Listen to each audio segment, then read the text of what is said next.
आपका फिर से सबका धन्यवाद कि आप समय निकाल कर आए हैं। जितने भी आपने सवाल किए हैं वैलिड सवाल है, आपके डाउट्स, आपकी शंकाएं सब वैलिड ही है। किसी ने कहा कि आप तो पहले सब दल को जिताए हैं तो आप पर भरोसा क्यों करें। कोई कह रहा है कि अरविंद केजरीवाल ठगा है तो अब आपको क्यों फिर से मौका दें। डॉक्टर साहब ने तो पूरा 77 से पूरा हिस्ट्री ही पढ़ के बताया। 77 से ही 47 से तो ज्यादा आप राजनीति का आपको आइडिया नहीं है। मेरे भाई, कम से कम खुशी की बात यह है कि आप में इतनी चेतना बची हुई है, इतना हिम्मत बचा हुआ है कि आप आकर कुछ समाज या अपने विषय में कुछ बोल पा रहे हैं। जनसुराज की सबसे बड़ी ताकत, सफलता यही है कि इतने अपने आप को प्रबुद्ध कहने वाले लोग एक क्वासाई पॉलिटिकल प्लेटफॉर्म पर आकर बैठे हुए हैं। न तो नेता और को तो देख के आप पहले डर के मारे भागते हैं कि चंदा उंदा लेगा, क्या करेगा क्या नहीं करेगा। आप यहाँ आए हुए हैं और इस घबराहट में नहीं है कि आपसे कोई कुछ ले लेगा, और आपकी हिम्मत हो रही है कि आप खड़ा होकर सवाल पूछ रहे हैं। ये जनसुराज की पहली ताकत और सफलता है। आप जितने यहाँ डॉक्टर सज्जन बैठे हुए हैं जिन्होंने पूछा कि स्वास्थ्य व्यवस्था को आप कैसे सुधारिएगा, आप लोगों में कई लोगों को अपने अपने स्वास्थ्य मंत्रियों से भी मिलने का अवसर मिला होगा। उनसे कभी नहीं पूछे होंगे, क्योंकि बिहार सरकार में स्वास्थ्य विभाग का एक ही कार्यक्रम है, पता करो कौन डॉक्टर का सबसे ज्यादा प्रैक्टिस चलता है, उसका ट्रांसफर करो और उससे बदले में पैसा का उपाय करो। लेकिन आप में से किसी भी डॉक्टर ने आज तक ये हिम्मत नहीं की होगी कि जाकर पूछे स्वास्थ्य मंत्री से, जिसको आप वोट दबाते रहे हैं, कि भैया ये आप स्वास्थ्य सुधारने के लिए क्या करेंगे। पीछे सज्जन ने हमसे माल न्यूट्रिशन की भी बात पूछी है, अलग अलग आपने सवाल किया है, तो आप उन सवालों पर आएंगे, एक एक सवाल का जवाब भी देंगे। आपकी हमारी दुर्दशा इसलिए है कि बहुत साल पहले, सैकड़ों साल पहले, जो ग्रीस के बड़े दार्शनिक प्लेटो ने कहा कि if you do not participate in democracy, be ready to be ruled by your inferiors. अगर समाज में, राजनीति में आप भागीदार नहीं बनोगे तो इस बात के लिए तैयार रहो कि कोई मूर्ख आदमी राजा बनकर आप पर शासन करेगा। तो बिहार की जो दुर्दशा है वो इसीलिए है कि आप चाहे डॉक्टर हैं या व्यवसायी, अपने आप को सो कॉल्ड प्रबुद्ध कहने वाले लोगों ने राजनीति और राजनीति करने वाले व्यवस्था से अपने आप को अलग कर लिया है। और आप सोच रहे हैं कि जो आदमी शराब का व्यापार करता है, जो बालू माफिया है, वो आकर बढ़िया स्वास्थ्य व्यवस्था काहे नहीं बना रहा। ये कोई रॉकेट साइंस नहीं है मेरे भाई। आप बालू माफिया को स्वास्थ्य मंत्री बनाओगे तो उससे स्वास्थ्य व्यवस्था नहीं सुधरेगा। तो अगर आप गलत आदमी का चुनाव करेंगे तो गलत ही होगा। अब मैं शुरुआत करूंगा भाई साहब के सवाल से, क्योंकि इन्होंने वो व्यक्तिगत एक सवाल उठाया है कि आप अब बहुत बड़े ज्ञानी बन रहे हैं, आप ही तो इन लोगों को बढ़ाए। ठीक तो बात है मेरे भाई, हमको आप बहुत ज्यादा क्रेडिट दे रहे हैं। कोई किसी को बना नहीं सकता है। हाँ, ये जरूर बात है कि पिछले 10 बरस में इनमें से कई नेताओं को, दलों को बढ़ाने में हमने कंधा लगाया है। नीतीश कुमार को हमने नहीं बनाया है, लेकिन नीतीश कुमार का जब दुर्दिन हुआ था तो उनको जिताने में मदद की थी, तो वो उसका उतना दोष हमारा है। लेकिन आप यहाँ आज क्यों आए? आप प्रशांत किशोर को सुनने नहीं आए, आप किसी साधारण डॉक्टर के लड़के को सुनने नहीं आए हैं। आप यहाँ इसलिए भी नहीं आए हैं कि हम 2 बरस से पैदल चल रहे हैं। हम 20 बरस पैदल चलेंगे तो एक डॉक्टर अपना 1 मिनट समय नहीं छोड़ेगा। आप इसलिए आए हैं कि 10 बरस हमने वो काम किया है, समाज में लोगों को पता है कि ये आदमी अच्छा है, खराब है, इस आदमी को राजनीति का समझ है। अगर पैदल चल रहा है तो कुछ न कुछ सोचिए कि चल रहा होगा। ये अपने आप को बड़ा मत बनाइए, अपने आप को पेडेस्टल पर मत बैठाइए। हम जब पैदल चलते हैं, लोग दुकान में, दलान में बैठ के हंसता है, क्या ही चलने से कुछ होगा बिहार में। फिर भी हमारे पास आता है, इसलिए आता है कि उसको डर है कि ये प्रशांत किशोर चल रहा है। और वो डर इसलिए है कि 10 बरस हमने वो काम किया है जो आप कह रहे हैं। मैं इसका रेफरेंस क्यों दे रहा हूं? क्योंकि मैं किसी मुख्यमंत्री का लड़का नहीं हूं, मैं किसी प्रधानमंत्री का लड़का नहीं हूं, मैं एक साधारण डॉक्टर का लड़का हूं और मेरा काम ही मेरा पहचान है। वो काम किए हैं तब आज हमको सुनने आए हैं। हम आपको ज्ञान देंगे कि कैसे चुनाव होगा, आप सुनिएगा। अगर हमने 10 बरस वो काम नहीं किया होता आप वो बात नहीं सुनते। लालू यादव का लड़का राजीव गांधी का लड़का अगर आकर आपको ज्ञान दे तो चाहे जीवन में एक भी चुनाव न जीता हो, आप उसकी बात को खूब गौर से सुनिएगा, क्योंकि वो बड़े बाप का लड़का है। तो ये आप बात समझिए कि हमने उनको बनाया नहीं है, और अगर बनाया है तो उसको सुधारने का भी जिम्मा हम ही लेकर चल रहे हैं। आप कुछ नहीं कर रहे हैं। आप पहले भी कमेंट्री कर रहे थे, अभी भी कमेंट्री कर रहे हैं। किसी ने कहा आप पर भरोसा कैसे करें? आप पढ़े लिखे व्यक्ति हैं, अपने आप को प्रबुद्ध बताते हैं, आपसे ज्यादा तो गांव वाले जानते हैं जनसुराज के बारे में। 2 बरस से हम गांव गांव में घूमकर हमारे वोकल कॉर्ड में गांठ पड़ गया। ये बताते बताते कभी जीवन में हमने किसी से वोट नहीं मांगा। हम लोगों को यही बता रहे हैं कि हम पर भरोसा मत करो, किसी दल पर भरोसा मत करो, अपने बच्चों के लिए जगो, वोट अपने बच्चों के लिए दो। गांव वाले को बता रहे हैं, उसको समझ में आ रहा है, लेकिन यहाँ के आदमी को समझ में नहीं आएगा। और आप उससे बेहतर नहीं हैं। ये पढ़े लिखे लोगों को भ्रम है कि हम लोग बड़ा अच्छा है। बिहार का दुर्दशा इसलिए है कि यहाँ का लोग पढ़ा लिखा नहीं है। तो 2-3 ये जो राजनीति का भ्रम है वो आपको दूर कर देते हैं। बहुत लोगों को लगता है कि जो पढ़ा लिखा नहीं है इसलिए बिहार का दुर्दशा है। इस भ्रम को बिल्कुल दिमाग से हटा दीजिए। जितनी गलती पढ़े लिखे लोग कर रहे हैं उससे कम गलती अनपढ़ लोग कर रहे हैं। जितनी अगर जाति की बात ले लीजिए, हिंदू मुसलमान की बात ले लीजिए, भ्रष्टाचार की बात ले लीजिए, तो पटना में जितने लोगों को आप जिता रहे हैं, पीछे के लोग तो फिर भी उलट पलट रहे हैं। पटना का विधायक पिछले 20-20 बरस से चुनाव नहीं हारे हैं। और पटना की क्या दुर्दशा है आप लोगों को पता है। तो पढ़ा लिखा वोटर कहीं इस बात का प्रमाण नहीं है। जब देश आजाद हुआ तो इस देश में कुल 18% लोग साक्षर थे, 82% लोग निरक्षर थे। 82% इलिटरेट समाज ने गांधी को अपना नेता बनाया, अंबेडकर को, नेहरू को, पटेल को, बोस को चुना। आज पेपर पे बिहार में 77% लोग पढ़े लिखे हैं, और आपने पिछले 30 बरस में किसको नेता बनाया है ये आपको हमको बेहतर पता है। इस बात का प्रमाण नहीं है कि पढ़ाई लिखाई से आप अच्छा वोटर बन जाएंगे। मनमोहन सिंह जी देश में जीवन में सिर्फ एक ही बार चुनाव लड़े, दक्षिण दिल्ली से चुनाव लड़े, और बीजेपी के एक साधारण कार्यकर्ता से चुनाव हार गए।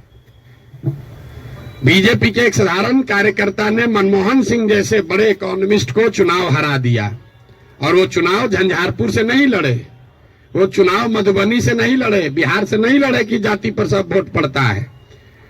दक्षिण दिल्ली के उस लोकसभा से लड़े जहां पर सबसे ज्यादा पढ़े लिखे, सबसे ज्यादा हाई पर कैपिटा इनकम वाले लोग वोटर हैं। उन्होंने मनमोहन सिंह जैसे बड़े इकोनॉमिस्ट को छोड़कर एक साधारण कार्यकर्ता को चुना।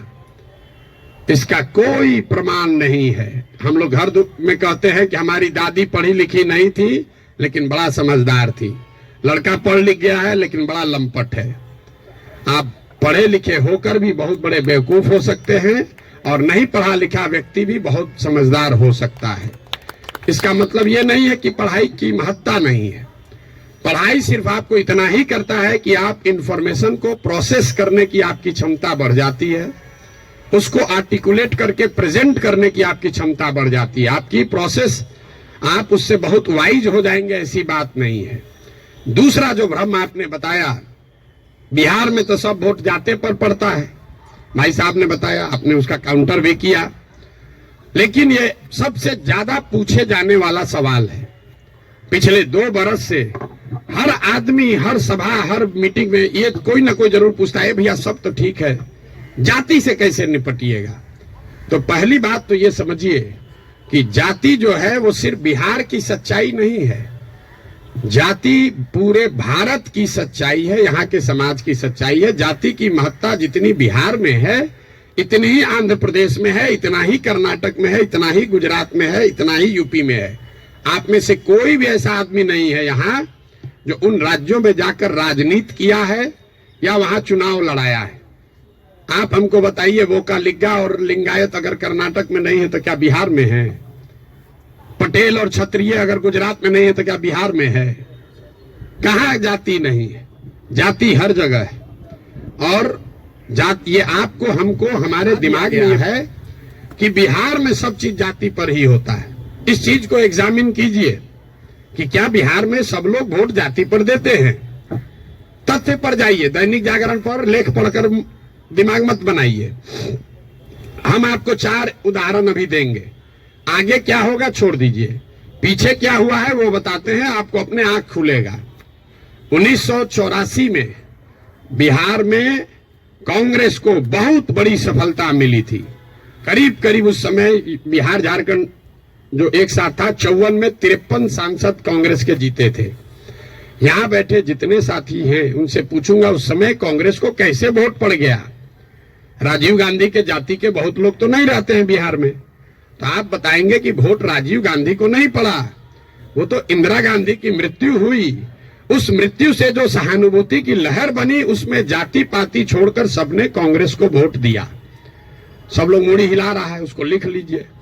फिर पूछेंगे 1989 में इसी बिहार में क्या हुआ, बीपी सिंह जी के नेतृत्व में कैसे पूरा जनता दल बिहार जीत गया। आप में से ज्यादातर लोग बताएंगे कि जनता दल को वोट नहीं पड़ा, वोट उस समय पड़ा बोफोर्स के नाम पर। बहुत बड़ा एक माहौल बन गया था भ्रष्टाचार के खिलाफ। लोगों ने कहा राजा नहीं फकीर है, देश का तकदीर है। सब ने जाकर बीपी सिंह को वोट दिया। इसको भी नोट कर लीजिए।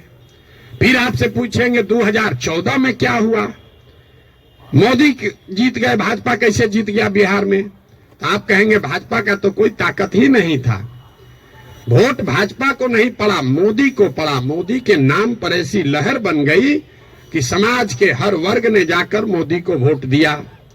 फिर आपसे पूछेंगे 2019 में क्या हुआ, तो लोग बताएंगे यहां राजनीति तो सब बात करता है कि भैया एकदम कांटे का मुकाबला था। ये जो पुलवामा हुआ ना, उसके बाद समझिए कि हर जात का आदमी जाकर मोदी को ही वोट दे दिया। इन चारों चुनावों को आप कागज में लिख लीजिए। 84 एक घटना है, किसी बड़े नेता की मृत्यु और उससे उपजी हुई सहानुभूति की लहर। 89 एक विषय है, भ्रष्टाचार, बोफोर्स और उससे बनी हुई लहर। 2014 में एक व्यक्ति है मोदी, जिसके प्रभाव की लहर। और 2019 पुलवामा राष्ट्रवाद की लहर। ये आपको क्या बताता है?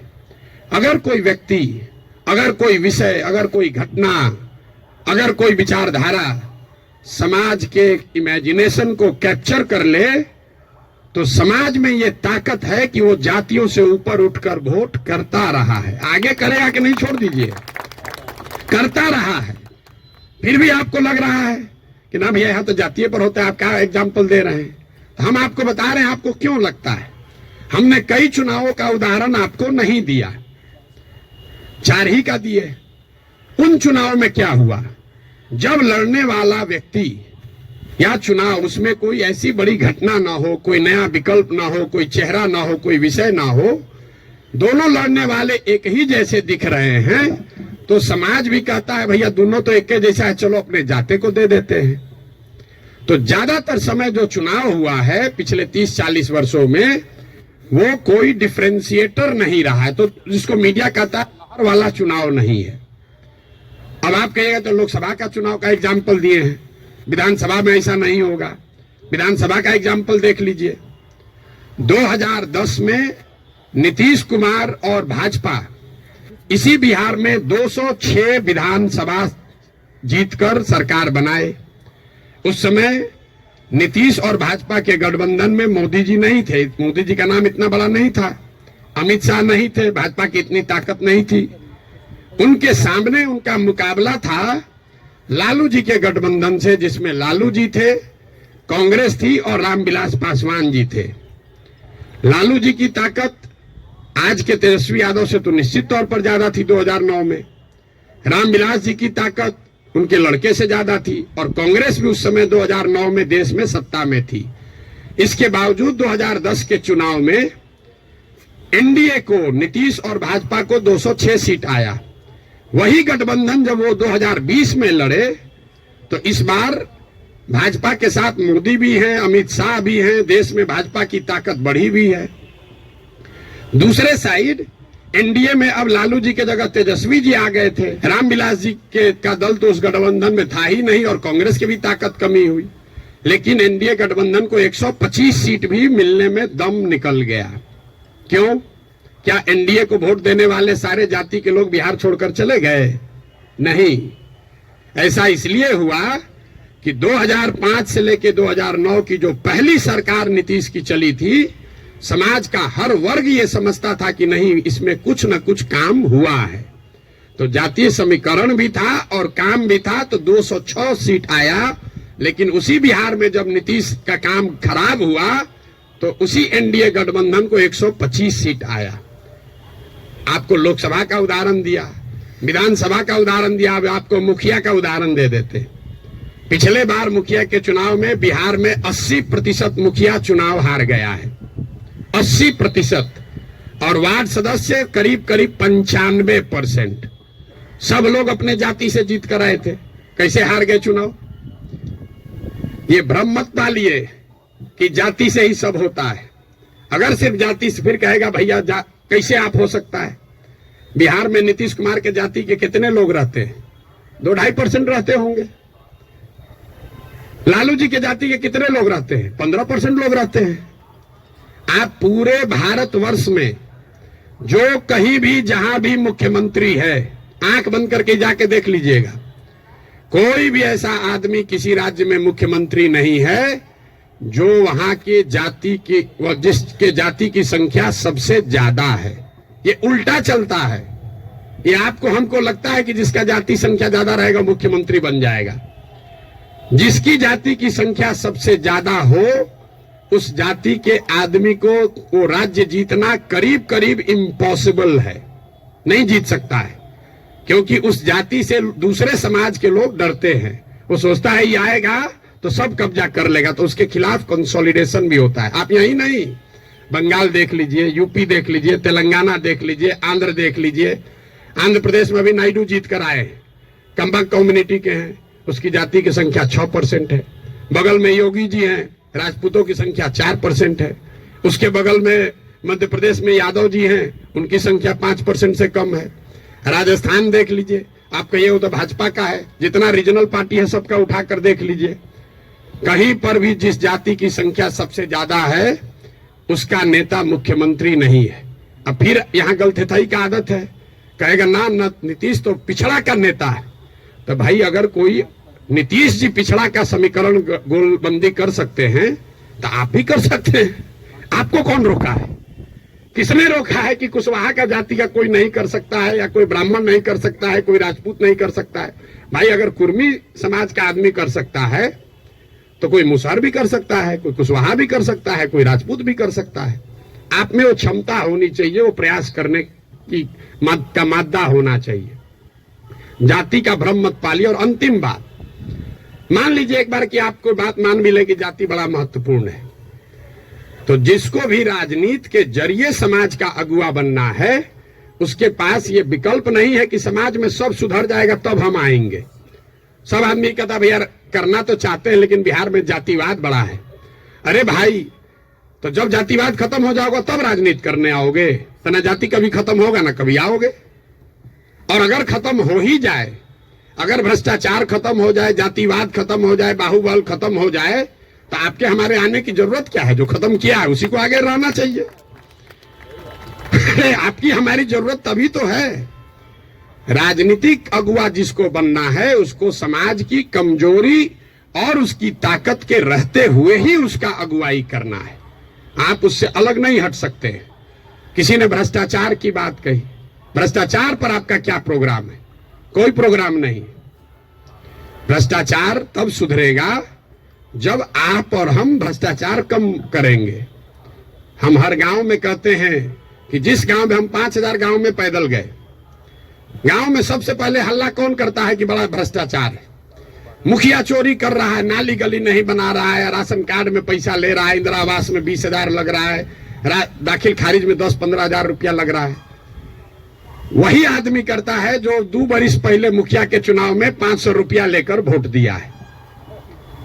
सबसे पहले जो डॉक्टर साहब 50,000 रुपया देके खुद ट्रांसफर कराए हैं, बुरा नहीं मानिएगा, हमारे बाबूजी भी प्रैक्टिशनर थे, कि हमारा प्रैक्टिस ना गड़बड़ाए, हेल्थ मंत्री हमसे पैसा लेके हमको पोस्टिंग कर दे, अब बाकी सबके लिए ईमानदार हो जाए।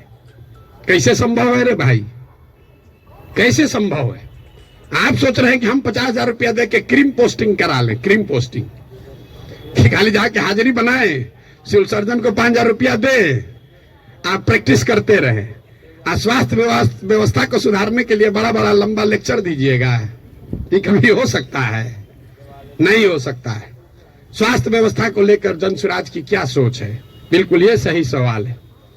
सिर्फ स्वास्थ्य व्यवस्था को लेकर नहीं, 2 संकल्प जो जनसुराज में हम लोगों ने दिया है कि बिहार के हर पंचायत का, बिहार का नहीं, हर पंचायत का 8,500 पंचायतों का हम योजना बनवा रहे हैं, पैदल चल के खुद जाकर देखकर, और ये तय किया जा रहा है कि उस पंचायत में पढ़ाई की व्यवस्था कैसे होगी, 800 से 1,200 रोजगार के अवसर कैसे पैदा किए जाएंगे, और उस पंचायत में जिस तरह की भी खेती होती है उस खेती को खाने वाले खेती से कमाने वाला खेती कैसे बनाए। ये 8,500 कार्यक्रम, 8,500 डॉक्यूमेंट जारी करेंगे। आप में से ज्यादातर लोगों को पढ़ने का भी समय नहीं होगा, लेकिन 8,500 पंचायतों का अलग अलग योजना बनाकर जारी करेंगे चुनाव से पहले।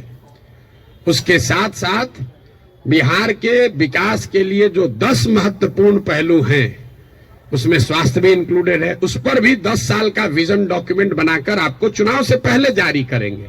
ये बताएंगे कि बिहार में स्वास्थ्य की व्यवस्था को कैसे सुधारा जाए। आप उसको पढ़िए, समझिए, कुछ योगदान देना है योगदान भी दीजिए, सुझाव भी दीजिए, और अगर ठीक लगे तो अच्छा तब अपनाइए, हमारे कहने पर मत जाइए। अब आप कहिएगा कि अभी काहे नहीं जारी किए हैं? अभी इसलिए नहीं जारी किए हैं कि अगर अभी हम वो योजना जारी कर दें तो वो मेरी सोच होगी, उसमें आपकी और बिहार के लोगों की सोच समाहित नहीं है। पहले गांव गांव जाकर देखकर ये समझ रहे हैं, लोगों से पूछ रहे हैं कि क्या करना पड़ेगा। ज्यादातर आदमी कहेगा नया क्या देख लीजिएगा इसमें, हम आपको बता रहे हैं नया क्या देख लेंगे। हम भी बिहार के सरकारी स्कूल में पढ़े हैं, हमने अपने बाबूजी के क्लिनिक में देखा है 100 रुपया के मोनोसेफ नहीं खरीद पाने के वजह से इनके फ्लाइटिस के पेशेंट हाथ जोड़ के कहते हैं भैया मर जाए, लेकिन अब हम कुछ नहीं कर सकते, घर में कुछ नहीं बचा है, 100 रुपया। तो हमको उसकी समझ है, लेकिन इसके बावजूद जब हम 2 बरस से चल रहे हैं पैदल, तो जो गरीबी, जो बदहाली, जो कष्ट मैंने जमीन पर देखा है, इसका मुझे कभी अंदाजा नहीं था। हम संयुक्त राष्ट्र संघ में पब्लिक हेल्थ में ही 10 बरस काम किए, यहाँ राजनीति में से भी जुड़े रहे, लेकिन जितनी गरीबी बदहाली हम अपनी आंखों से देख रहे हैं, ये आंकड़ों से दिखने वाली गरीबी से कहीं ज्यादा है। आपने कुपोषण की बात कही, यहाँ सब डॉक्टर बैठे हुए हैं, आप में से ज्यादातर आदमी ऐसे होंगे जो शायद ही कोई 10 से ज्यादा हीमोग्लोबिन वाली महिला आपको देखते होंगे। यहाँ हम लोग जो एक स्टडी करा रहे हैं, देखते हैं, आप देखिएगा कल से ध्यान से, गांव में कहीं जाइए, 55-60 साल से ज्यादा उम्र की कोई महिला आपको सीधी खड़ी नहीं दिखेगी, सब बेंड हो गई है ऊपर से। तो न्यूट्रिशन, आप न्यूट्रिशन समझते अगर हैं, आप लोग तो डॉक्टर हैं, तो आपको पता है कि लंबे समय तक हीमोग्लोबिन की कमी की वजह से और ग्रोइंग एज में कैल्शियम नहीं मिलने की वजह से बोन का स्ट्रक्चर इतना कमजोर है कि समय से पहले वो बेंड होने लगता है। ये जब आप गांव में चलिएगा तो देखिएगा, 5 फीट 4 इंच से ज्यादा, 5 फीट 5 इंच से ज्यादा उम्र हाइट की कोई महिला आपको दिखने वाली नहीं है। आपने ठीक कहा, न्यूट्रिशन कोई वन शॉट सॉल्यूशन नहीं है, एंड इंटरजेनरेशनल प्रॉब्लम है। जिस मोदी जी के किताब पेपर की आप बात कर रहे हैं, एक आंकड़ा आपको दे रहा हूं, आज से 300 साल पहले यूरोप में लोगों की एवरेज हाइट भारत में लोगों के एवरेज हाइट से 1.4 इंच कम होती थी। अब यूरोप में 300 साल में on an average 1.6 inch Bharat से ज्यादा हो गई है। 300 वर्ष में करीब करीब 3 इंच लंबाई का असर पड़ गया है। और दुनिया भर में जो डेवलपमेंटल इकोनॉमिक्स पढ़ते हैं उनको मालूम है कि हाइट और लाइफ टर्म अर्निंग में डायरेक्ट कोरिलेशन है। The taller you are more likely to earn higher income and wages than those who are not. इसका मतलब ये नहीं कि जिसका हाइट कम है पैसा कम कमा रहा है, तुरंत लोग गणना करने लगेगा कि ये तो बड़ा नाटा आदमी को देखे बड़ा पैसा कमा रहा है। Height is a reflection of your overall growth. अब डॉक्टर लोग को हम क्या बताएंगे, आपको समझ है, हाइट दिख रही है और ब्रेन का ग्रोथ आपको नहीं दिखता है। तो जो लंबे समय तक स्टडीज हुई हैं उसमें ये क्लियर बताया गया है कि हाइट और लाइफ टर्म अर्निंग, समाज के सोसाइटी में लाइफ टर्म अर्निंग का डायरेक्ट कोरिलेशन है। तो बिहार में ये परेशानी है, एक झटके में मेरे भाई साहब वो खत्म नहीं हो सकता है। यहां किसी ने पर कैपिटा इनकम की बात की। बिहार में पर कैपिटा इनकम है 35,000 रुपया। देश में प्रति व्यक्ति आय है करीब करीब 1,34,000। बिहार का प्रति व्यक्ति आय है 35,000 रुपया सालाना। उसमें अगर पटना और बेगूसराय को हटा दीजिएगा तो ये प्रति व्यक्ति आय घट के हो जाएगा 22,000 रुपया। 22,000 को जरा 365 से डिवाइड कर दीजिए, देखिए कि दिन में कितना हुआ। 100 में 80 आदमी यहां दिन में 100 रुपया भी नहीं कमा रहा है। आप किस न्यूट्रिशन की बात करेंगे। मुझे एक लड़का मिला, उसको हम लोग कैंप में शाम में खाना खिलाते हैं, जो लड़के आते हैं, बहुत ज्यादा खा रहा था। तो उसको ऐसे बुला के पूछे, बेटा ये इतना रोज खाते हो? बोला सर आज तक जीवन में ऐसा हुआ ही नहीं कि हम खाना खत्म कर लिए और तसली में अभी चावल बाकी है। आज तक ऐसा जीवन में नहीं हुआ कि हमारा पेट भर गया हो और चावल अभी तसली में बाकी है। जो जितना खाना है उसी से पेट भरना है। आप न्यूट्रिशन की क्या बात करेंगे। इन बातों की चर्चा आपने ठीक कहा जनसुराज में नहीं करते। क्या करें, उसको जो सीधी बात बता रहे हैं कि 100 रुपया नहीं कमा रहे हो ये समझे में नहीं आ रहा है, तो उसको कैल्शियम और हेमोग्लोबिन का कमी बताएंगे तो उसको बुझाएगा। हमको उसको उस भाषा में समझाना है जो उसको समझ में आए। आप बहुत बड़े ज्ञानी हैं, आप व्यवस्था को सुधारना चाहते हैं, सुधारिएगा तब ना जब व्यवस्था में आइएगा। तो व्यवस्था में आने के लिए आपको उस भाषा का, उस विषय का, उस तरीके का इस्तेमाल करना है ताकि आप व्यवस्था में चुनकर आए, तभी तो ये बनेगी बात। किसी ने कहा आम आदमी पार्टी की तुलना, आपको एक पैसे भी समझ नहीं है कि जनसुराज क्या है और आम आदमी पार्टी क्या है। आम आदमी पार्टी आंदोलन से निकली हुई एक पॉलिटिकल व्यवस्था है और जनसुराज में प्रशांत किशोर का, जनसुराज का आंदोलनों में कोई यकीन नहीं है। हम रोज ये बात कम से कम 100 दफे कह चुके हैं। जनसुराज आंदोलन नहीं है, इसको जेपी के आंदोलन से कंपेयर मत कीजिए और इसको आम आदमी पार्टी के आंदोलन से कंपेयर मत कीजिए, क्योंकि आंदोलन है ही नहीं। क्यों नहीं है? हमको लोग आगे कहता है भैया आंदोलन कीजिए उससे बिहार सुधरेगा। मेरा आंदोलनों में कोई यकीन नहीं है, क्योंकि मानव सभ्यता का इतिहास आपको बताता है, पूरे दुनिया का, बिहार का, भारत का नहीं, पूरे दुनिया का मानव सभ्यता का इतिहास ये आपको बताएगा कि आज तक किसी भी आंदोलन से, फ्रांस की क्रांति को अगर आप अपवाद के तौर पर हटा दीजिए तो किसी भी रेवोल्यूशन से, आंदोलन से कभी समाज का भला नहीं हुआ है। आंदोलन और रेवोल्यूशन जो है वो किसी को सत्ता से हटा सकता है। वो तेज हथियार है जिससे आप बड़े से बड़े वृक्ष को काट सकते हैं, उससे आप नए समाज का निर्माण नहीं कर सकते। भाई साहब खड़ा होकर जेपी का आंदोलन का एक उदाहरण दे रहे थे। मेरे भाई, जेपी का आंदोलन कहां कहा गया है? आप तो जेपी के आंदोलन में शायद जुड़े हुए हैं, आपने दावा किया। जेपी के आंदोलन में कहां कहा गया है कि बिहार को सुधारा जाएगा? जेपी के आंदोलन का नारा था संपूर्ण क्रांति, इंदिरा गांधी को हटाओ। तो उस आंदोलन की, क्रांति की इतनी ताकत थी, इंदिरा गांधी को हटा दिए। नया व्यवस्था बनाने की बात कहां कही गई थी? अरविंद केजरीवाल या आम आदमी पार्टी ने नई व्यवस्था की बात कहां कही? उन्होंने कहा भ्रष्टाचार हटाओ। हम तो नहीं कह रहे भ्रष्टाचार हटाओ, क्योंकि दुनिया में कहीं इसका कोई प्रमाण नहीं है कि कोई एक कानून बनाकर आप भ्रष्टाचार खत्म कर देंगे। ये तो सतत प्रक्रिया है। जिन देशों ने भ्रष्टाचार पर अंकुश लगाया है, दुनिया में सबसे ईमानदार देश कौन है?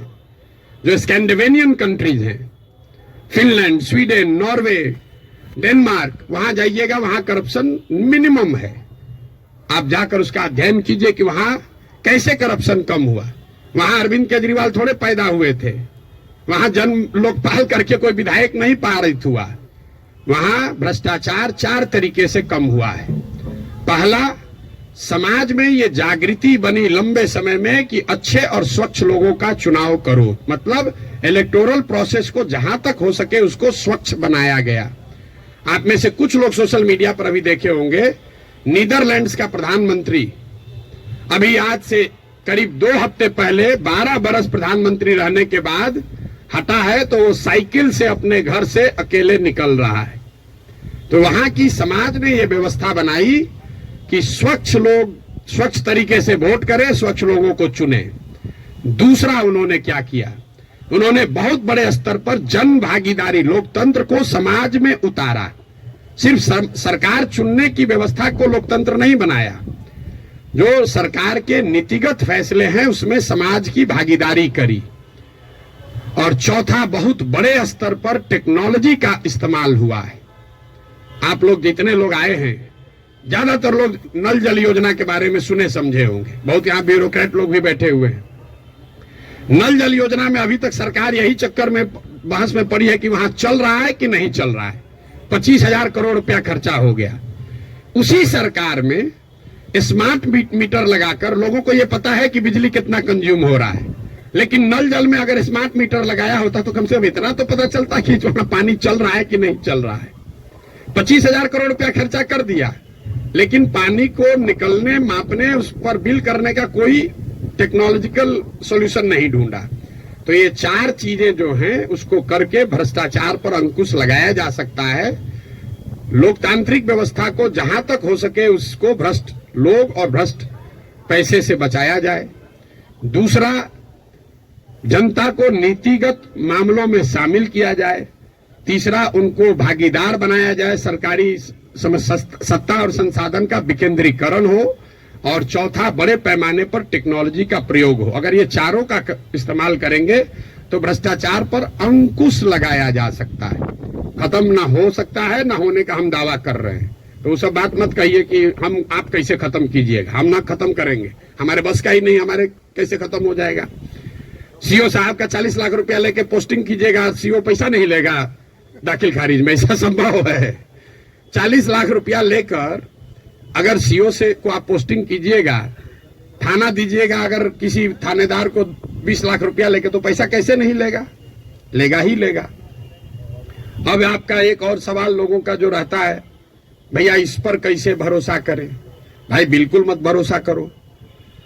जो पहले से आपको ठग रहा है, आप लोग डॉक्टर हैं, जो दवा पहले से फेल है उसको इस्तेमाल करना चाहते हो, लेकिन ट्रायल मेडिसिन कैसे, ट्रायल मेडिसिन का ट्रायल कैसे होता है? आपको मालूम है कि इसकी 100% गारंटी नहीं है, लेकिन फिर भी कहते हैं अच्छा पेशेंट मर रहा है, उसका कंसेंट लेकर आप ट्रायल मेडिसिन देते हैं कि 20% भी चांस अगर कहीं लग गया तो ठीक हो जाएगा। आप जनसुराज को वही ट्रायल मेडिसिन ही समझ लीजिए। पहले वाला तो पहले से एक्सपायर है। बताइए यहाँ के लोगों के बुद्धिमत्ता का जरा आलम देखिए। जो पहले से एक्सपायर मेडिसिन है उसको देने के लिए तैयार है, लेकिन ट्रायल मेडिसिन में शायद संभावना है 10% ठीक हो जाए, हम 10% कह रहे हैं, तो उस पर आप दाव नहीं लगाना चाहते। पहले से एक्सपायर मेडिसिन को कह रहे इसी को दो। भाई किसको कंपेयर कर रहे हैं आप? अगर 2 यहां नई व्यवस्था बन रही हो तो जरूर आपका वैलिड सवाल है कि भाई आम आदमी पार्टी को दे कि जनसुराज को दे। लेकिन जब पहले से तीनों एक्सपायरी मेडिसिन है, उसके सामने कुछ भी नया हो रहा है, तो आपको तो कहना चाहिए नहीं चलो एक बार ट्राई करके तो देखते हैं। यहां तो 30 वर्ष से खत्म ही हो रहा है। मेरा आपसे इतना ही अनुरोध है, आग्रह है। आपने ड्राइंग रूम में रहकर बहुत बात कर ली, अपने चैम्बर में रहकर बहुत बात कर लिया, आप समाज की चिंता करने वाले लोग हैं, लेकिन इसी अव्यवस्थित समाज से आपने अपने और अपने परिवार के लिए कुछ कर लिया है। अब ये समय है कि कुछ न कुछ अपने इस मिट्टी के लिए, अपने समाज के लिए वापस कीजिए। प्रशांत किशोर पर भरोसा मत कीजिए। हम करें, आप करें, हमारे बच्चे करें, आज हो या 20 वर्ष के बाद हो, करना तो किसी न किसी बिहार के आदमी को ही पड़ेगा। ये बात आप गांठ बांध लीजिए। कोई तमिलनाडु से आकर बिहार की व्यवस्था सुधारने वाला नहीं है। और डॉक्टरों का और बुद्धिजीवियों के लिए अंतिम बात, आपका सबसे बड़ा स्टेक है कई बार पैसे वाले बुद्धिजीवियों को लगता है हम तो बचे हुए हैं इससे, हमारा लड़का तो बंगलोर सेटल हो गया। मेरे भाई, आपका दुर्दशा सबसे ज्यादा है। जो गरीब है उसका बच्चा तो फिर भी छठ उठ में आ जा रहा है, ट्रेन में धक्का खा के भी। आपका बच्चा कहता है ना कहां जाएंगे छठ में, वहां ठीक नहीं लगता है। जो गरीब है वो बूढ़ा होगा, वापस अपने घर में आएगा, क्योंकि उसको बॉम्बे बेंगलोर रहने का साधन नहीं है। लेकिन आपके बच्चे जिसके लिए आप अभी 18 घंटा काम कर रहे हैं, जैसे हमारे बाबूजी किए, आपके बच्चे बिहार वापस लौट कर आने वाले नहीं है। अगर जहाज डूबेगा तो उसमें बैठा हुआ हर व्यक्ति डूबेगा। हमारे बाबूजी भी 12 घंटा, कभी संडे को भी छुट्टी नहीं लिए, रात दिन लगे रहे, घर बना रहे हैं, हमारा बेटा रहेगा यहाँ, हमारा पतो रहेगा यहाँ, हमारा लिविंग रूम रहेगा। आज ही कोई आदमी आया था, भैया 4 बरस से आप घर नहीं गए, वहां बक्सर मेरा घर है, सासाराम में भी घर है, 4 बरस से वहां कोई दिया बत्ती जलाने वाला भी नहीं है। और हम तो 4 बरस से छोड़े, हमारा लड़का अगले 40 बरस नहीं आएगा, चाहे हम में जितना। ये देखिए जिसका घर है, इनके बच्चे यहाँ नहीं है। इतना बड़ा बनाए हैं पटना में, इससे बड़ी प्रॉपर्टी पटना में नहीं होगी प्राइवेट, इनके बच्चे भी यहाँ नहीं है। अगर बिहार में वो व्यवस्था होती तो इस घर को बनाने वाले लोग भी यहाँ रहते। इस घर का ये बहुत बड़ा एग्जाम्पल है। अब देखिए इसकी दशा, जब इनके बच्चे यहाँ आकर नहीं रह रहे हैं, तो आप जो अपना मेहनत कर रहे हैं बेगूसराय में, मुजफ्फरपुर में, औराई में, कटिहार में, मेरे भाई कुछ नहीं बचेगा। इसलिए आपकी हमारी जिम्मेवारी है कि समाज को बनाइए, खड़ा कीजिए। अगर वहां अच्छा स्कूल खुल गया है तो आपका बच्चा आपके साथ रह के पढ़ रहा है। अगर यहाँ अच्छी व्यवस्था हो जाएगी तो शायद आपका बच्चा आपके साथ नौकरी करते हुए बिहार में रहेगा, वरना जड़ ही खत्म हो जाएगा। हम गांव में चलते हैं, देखते हैं जितने बड़े घर पुराने बने हैं सब करीब करीब भूत बंगला बन गया है, ढह कर खंडहर हो गया है। तो ये प्रबुद्धों को समझने सोचने का समय है। एक अवसर अगर मिला है, आपके पास जो भी क्षमता है, जिस तरीके से भी, कुछ नहीं है, आप कम से कम मन से आशीर्वाद तो दीजिए। सवाल क्या कर रहे हैं? आपको कोई कहता सवाल करने, हमको कोई दिक्कत नहीं, दिन भर आप सवाल कीजिए, हम तो दिन रात यही काम करते हैं। लेकिन सवाल करके आप किसी का भला नहीं कर रहे हैं, आप अपना ही नुकसान कर रहे हैं। अरे कुछ नहीं कीजिए, कम से कम कुछ अच्छा हो रहा है उसके समर्थन में एक आवाज तो लगाइए। वो भी नहीं कर सकते हैं, गुड विशेष आशीर्वाद तो दे सकते हैं। आपसे तो कोई पैसा मांगा नहीं, वोट तो देने आप जाइएगा नहीं, ऐसे भी वोट देने तो ऐसे भी नहीं जाइएगा। आपका वोट है कहाँ? आप अपने को जबरदस्ती बैठाए हुए हैं एवरेस्ट पर। आपको पूछ कौन रहा है? आपको पूछ कोई नहीं रहा है। तो अपने आप को रेलेवेंट बनाइए, ताकि आपके आने वाली पीढ़ी इस जमीन से जुड़ी रहे। आप जिस काम को करने के लिए अपना अभी जीवन खपा रहे हैं, आपके पास 1 मिनट नहीं है कि सांस भी ले। जो चीज बना रहे हैं उसको भोगने वाला, उसका उपयोग करने वाला कोई नहीं बिहार में बचेगा आपका अपना, अगर आप बिहार की व्यवस्था को सुधारने के लिए कुछ न कुछ न करें। और ये आपकी हमारी मौतिक, नैतिक और मौलिक जिम्मेवारी भी है कि अगर भगवान ने हम लोगों के लिए अच्छा कुछ कर दिया है तो हम लोग की जिम्मेवारी है कुछ वापस हम लोग इस समाज को दें। अब आपका और कोई सवाल है तो कर लीजिए। बहुत बहुत धन्यवाद।